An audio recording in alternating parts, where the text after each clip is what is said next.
आप देख रहे हैं रोजाना दिल्ली न्यूज।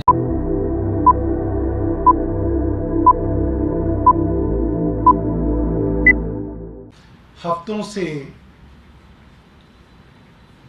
ग्राउंड पे अगर आप घूमें तो पता चलता है केंद्र सरकार की जबरदस्त नेगेटिविटी है। लोग दोबारा से भारतीय जनता पार्टी को केंद्र की सत्ता में बिठाने के लिए बिल्कुल तैयार नहीं है। आने वाले 5 राज्यों के अंदर चुनाव ज्यादातर राज्यों में भारतीय जनता पार्टी हार रही है।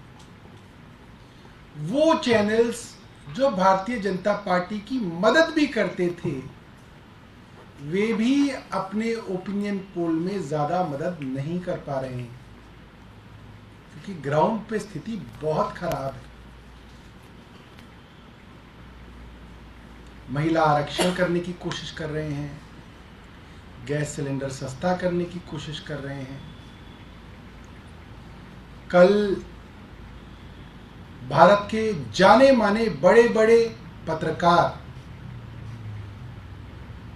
जो बेखौफ निडर होके जनता के सवाल केंद्र सरकार से करते हैं, उनके घरों पे छापे मारे गए,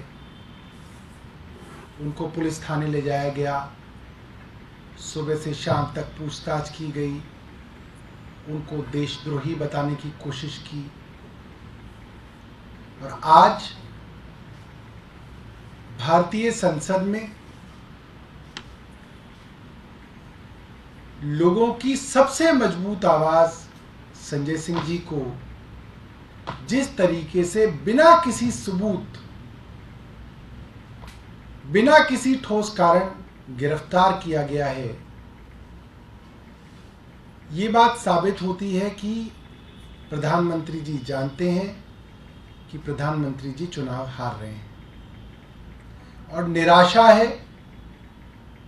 हार का डर है, बौखलाहट है, डेस्परेशन है, जिसमें अब इस तरीके के उलझुल काम केंद्र सरकार केंद्रीय एजेंसियों से करा रही है।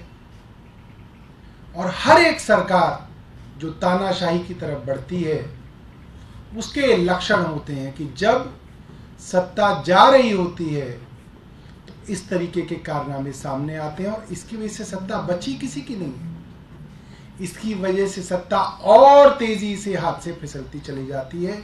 और आप देखेंगे, आप इस प्रेस कॉन्फ्रेंस को याद करिएगा, 2024 के चुनाव के बाद इस प्रेस कॉन्फ्रेंस को मैं दोबारा से ट्वीट करूंगा कि ये जो बौखलाहट थी, इससे भी भारतीय जनता पार्टी का कोई फायदा नहीं हुआ। मैं रिक्वेस्ट करूंगा, आतिशी जी जो हैं अपनी बात रखेंगे, उसके बाद प्रियंका जी।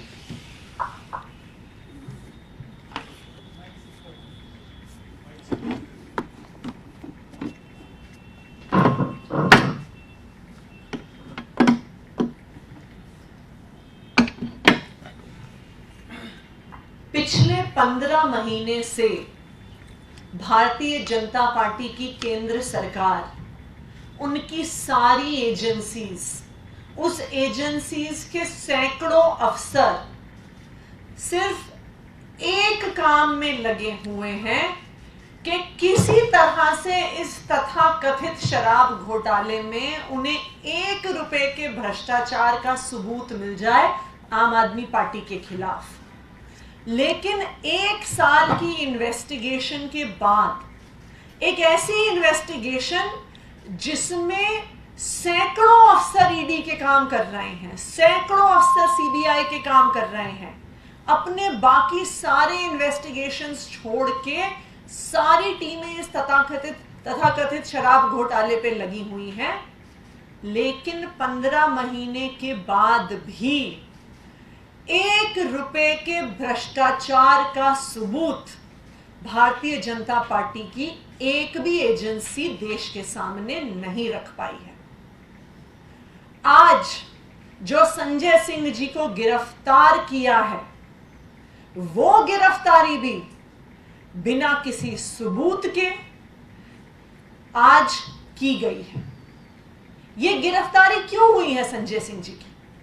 इसलिए नहीं कि कोई सबूत है, इसलिए नहीं कि कोई शराब घोटाला हुआ है, इसलिए नहीं कि एक पैसे का भी भ्रष्टाचार का खुलासा कर पाई है ईडी और सीबीआई।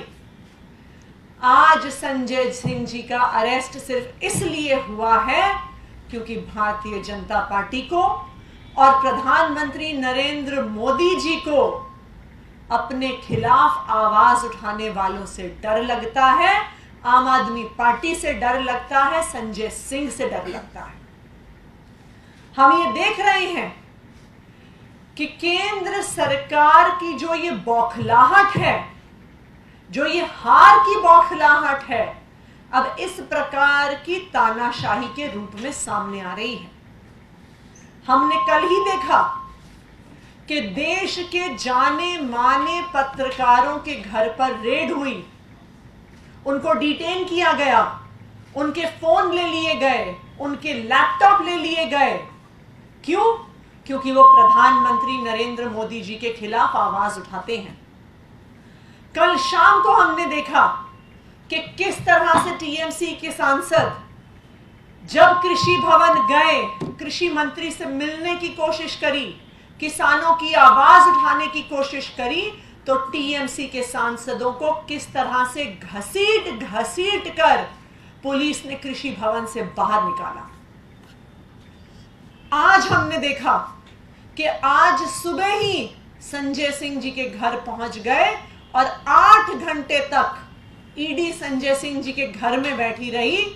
एक घर जिसमें मात्र 4 कमरे हैं, उन्हें पूरी अपनी छानबीन करने में भी 1 घंटे से ज्यादा समय नहीं लगता। 4 कमरे के घर में रहते हैं संजय सिंह जी।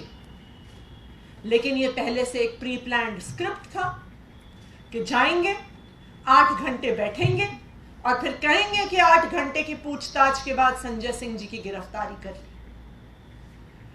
ये भारतीय जनता पार्टी की हार की बौखलाहट को दिखा रहा है।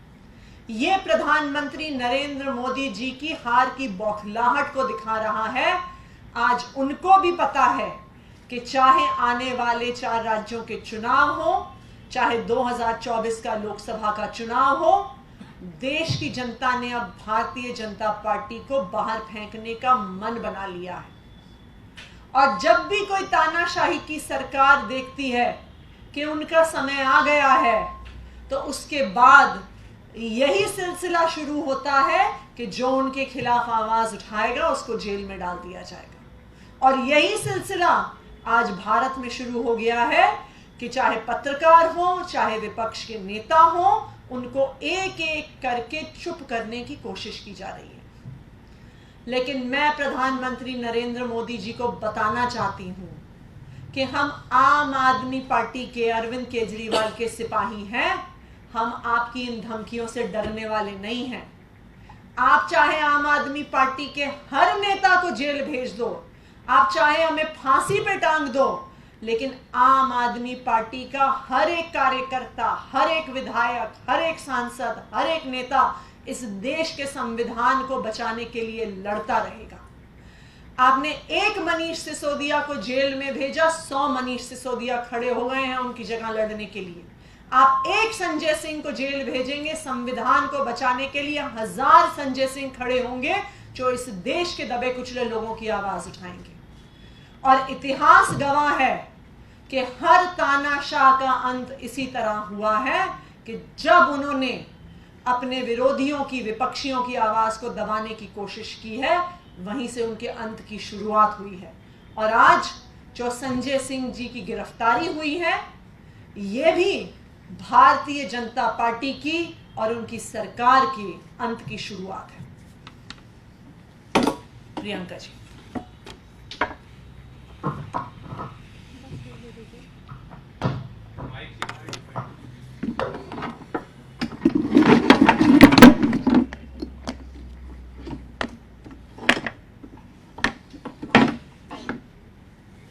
अरविंद केजरीवाल जी और उनका एक एक सिपाही कट्टर ईमानदार है। ये बात सच है कि संजय सिंह जी सड़क से लेकर संसद तक बहुत मुखर होकर मोदी सरकार की पोल खोलते थे और वो जारी रहेगा।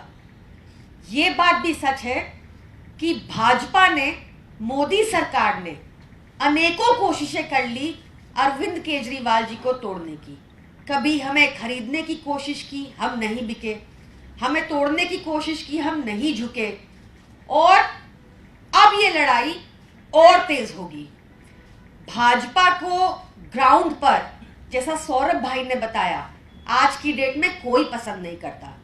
भाजपा को मालूम है कि जो सुविधाएं अरविंद केजरीवाल की सरकार दिल्ली में देती है, पंजाब में देती है, भाजपा उसको मैच नहीं कर सकती, इसलिए वो खत्म करना चाहती है। ये देश का पहला घोटाला है जिससे सरकारी राजस्व में बढ़ोतरी हुई। ये देश का पहला घोटाला है जिसमें 15 महीने बीत गए और एक चवन्नी नहीं मिली। 1000 रेड कर ली पर एक चवन्नी नहीं मिली, क्योंकि कुछ घोटाला किया ही नहीं। हम ये लड़ाई अब और पुरजोर तरीके से लड़ेंगे। हम अरविंद केजरीवाल जी के सिपाही हैं। हम भाजपा की ऐसी ट्रिक से, हरकतों से, डर्टी पॉलिटिक्स से नहीं डरने वाले।